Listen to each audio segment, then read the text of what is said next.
African Leaders Initiative is a network program that was founded to build a new set of leaders, a new set of African leaders. Out of 5 youth you see across the street, maybe in Katsina, 3 of them are unemployed. Not only they are unemployed, they don't have the skill to be productive. So I believe this is what this network is all about. As you can see from the introduction, we have a lot of professionals. Some have built startups, some are still trying to build, some have reached a stage, but they are still facing that challenge.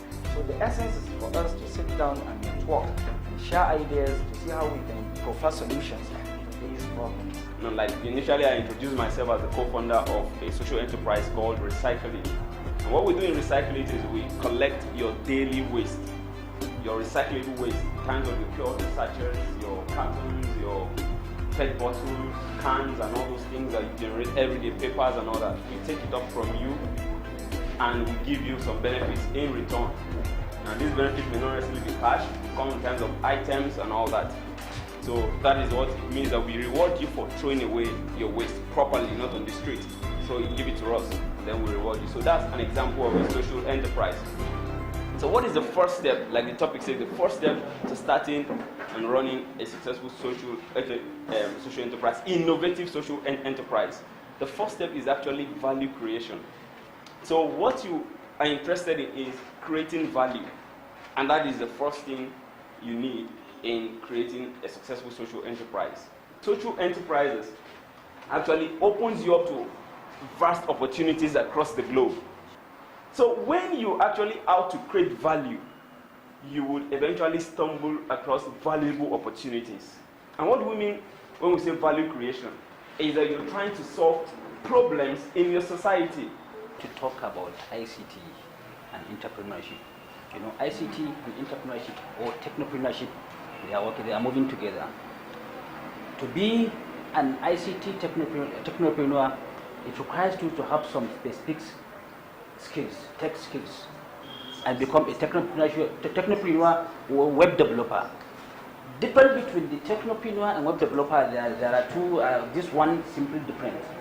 To be a web developer, you need somebody to hire you, to give you a job to do. You need somebody to ask you to develop a software or websites or web application for you. But if you want to be a technopreneur, you don't need that job. You have to create your own, you have to find your own solution and solve a specific problem for your society, to create a job for yourself and for others. On the aspect of entrepreneurship, I think it's a very vast area, but the skills that a person is required to have is also not very consistent. It's an experimentation and a process of learning. That's why the definition of entrepreneur cannot be complete without mentioning a person that takes risks. You understand? But not any type of risk, of course, and a calculated risk. Taking risks and starting something new is part of being an entrepreneur. The next thing I would like to talk about is having a vision. To be a successful entrepreneur, you need to have a vision that is bigger than your reality. A vision that maybe if you talk to some small-minded people who think you're crazy. That vision will create your mission. That mission will create intention. That intention will lead you towards execution. This is very, very important in starting a business. Sometimes starting a business will require you to look at existing models, and bring some new additional value to those models and create a new form, a new and improved form of business. After you must have gotten a dream to start up a business, the vision is there, all the skills have been made available. The next thing that is needed is money. Let me just highlight some ways of you sourcing money to start your business.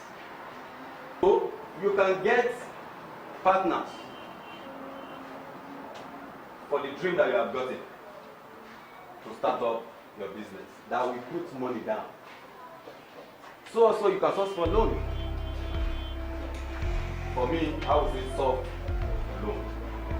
Then grants as well that you can apply for to raise money for your business.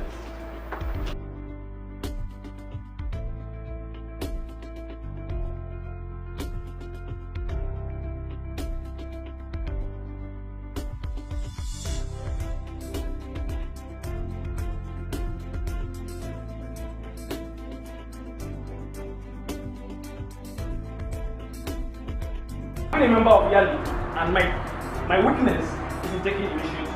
This is something I've learned more than 3 years or 4 years ago, but I'm very weak in the act of taking initiative because, I'm trained to always sit down on my desk with my computer, I've been designing buildings, and then clients call me, and then that's usually when it comes. So I just sit on the desk and I keep designing buildings, and then when I notice something in my society that needs to be done, I'm weak in taking initiative. So business people are leaders. They have the habit of taking initiative. And you have self-confidence. What do you mean by self-confidence? So without self-confidence, you really can't be a leader. You can't take initiative because you'll be afraid that people might scorn and laugh at this idea of you. 3 ways we can learn to take initiative.